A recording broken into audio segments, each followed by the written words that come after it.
Okay, this is my 1976 Jeep CJ7. Preparing this video for people who are interested in it. I have it on eBay and wanted to give a video of the Jeep. So for your benefit,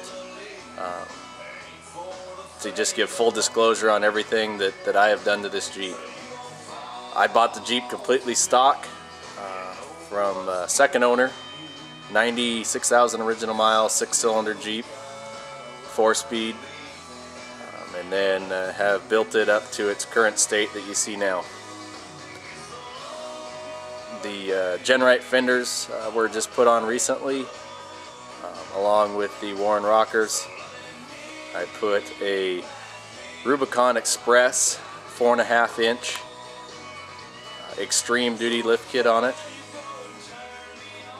and also replaced all the body mounts with a 1-inch spacer on those to clear the tires I currently have on there now.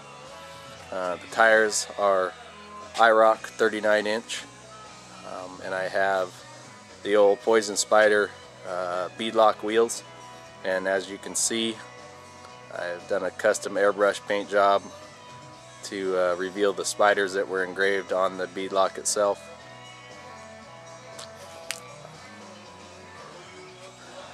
We took and painted this, it was a factory Renegade Jeep. We redid the Renegade and put Marshall on it. That was, or is, my son. Just for fun. I think it looks kind of neat on there, resembles a factory look. As far as replacement, the body itself, again, the body's completely stock. I believe pretty much original paint. If you're up close here, you can see where, from buffing on it to get it shiny, you can actually start to see a little bit of the primer starting to come through, but it's in really good shape for a 76. Replaced the windshield frame. It was rotten out, typical.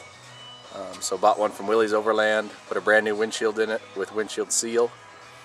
Bought these new billet wipers. They have a longer throw on the wiper arm also, which gives you a full sweep on the windshield instead of the typical small little area that the factory wipers do. Front here, put a Warren HS 9500i high-speed winch with synthetic rope. Of course, it's got the aluminum fair lead on it, so that way it doesn't snag your rope.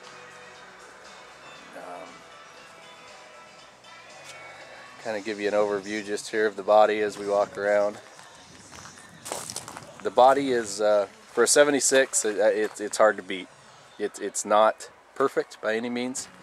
It is a 76. I said I think it's original paint, so it's got, you know, little dings, scratches. The only bad part of the body, I would say, is right here on the passenger side. As you can see, it's got a crack there from the door shutting, and it also does the same on the driver's side.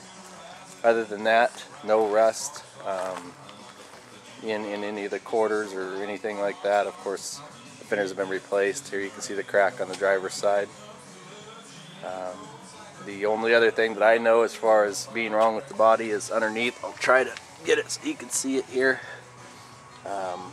Right here, there's about a 6 by 10 inch area. You can see that it's starting to come through. Simple replacement panel would take care of that. Other than that, nothing else on the Jeep. As far as the rear end goes, it's a factory model 20. I've upgraded the axles to superior alloy axles. I'll get around the back side here so you can see. We took and braced all the tubes with chromoly tubing. You can see how the bracing works there. That's on both sides to give the tube support. That's the weak link on these along with the axles. Put a rear cover protector on it. There you get a good shot of the bracing for the axle on the rear. The front is the same. Factory housing 30, but again, put all chromoly tubing on it. You can see the bracing there to support the tubes themselves. The axles are 4340 chromoly along with the heavy-duty ox joints. Never had any problems whatsoever. Did the front disc brake conversion. They are power disc brakes. The rear is just the standard drum. Gonna give you a shot underneath. You can tell the Jeep has not been abused. I've never taken it in the mud. It's seen snow, and that's about it. In fact, give you a quick shot here. We live in Washington State. I don't know if you can see it, but that is Mount St. Helens, and that's where the Jeep's been, up there playing in the snow. Exhaust consists of Flowmaster exhaust. I'll crawl underneath the Jeep here so you can see. It's got complete Flowmaster exhaust, 2.5 inch crossover, and runs out the back. Turbo 350 automatic transmission with a GM30 converter in it. Works really well. I'll go around the back so you can see where the exhaust exits. I centered the gas tank because factory they shift over to the right, but you can see where we shifted it over to center, so that way the exhaust could come out nice and tight underneath the rear. In the back here, you can see the condition of the Jeep. Still got, you know, little nicks and scratches just from the age. Put a family roll cage in it, all TIG welded, has not been painted yet. I have the paint. I got orange paint to match the Jeep, which obviously goes with it, so that way someone can paint it to match. I thought that would look good. Inside the instrument panel there, put a full set of autometer gauges, Alpine deck, and the autometer tachometer with shift light. All the bezels, lights, everything have been replaced. Everything works.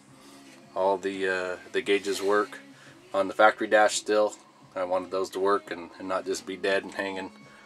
The heater is an aftermarket heater. Got rid of the factory heater. Put an aftermarket heater in it that blows extremely hot. This is not a cold Jeep in the winter. One exits for the cab, the other exits and goes up to the defrost ducts.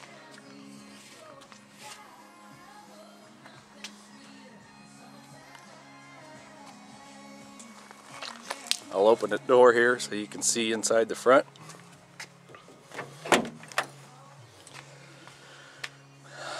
As you can see, I wanted it as factory looking as possible, so I took a low car street rod shifter, put it up through the factory 4-speed hole. It looks completely factory. Most people don't even realize it's an automatic. You simply push down the top of the street rod button and you can engage it out of park and go through the gears.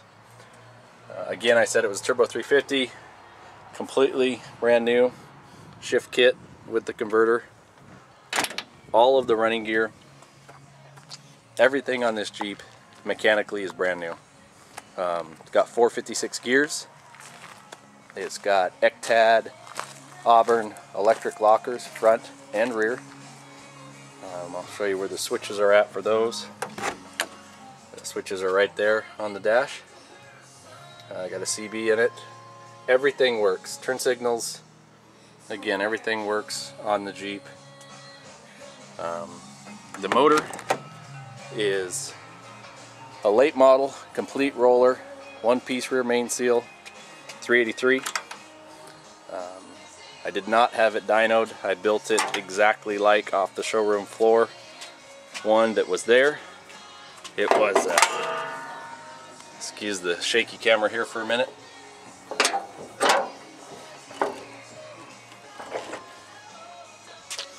This combination made 467 horsepower with iron heads, and I upgraded and put Dart Pro 1 aluminum heads on it, and also bumped the compression up. This motor makes probably right around in the 480 horse range. Runs really, really strong. All brand new. Completely balanced.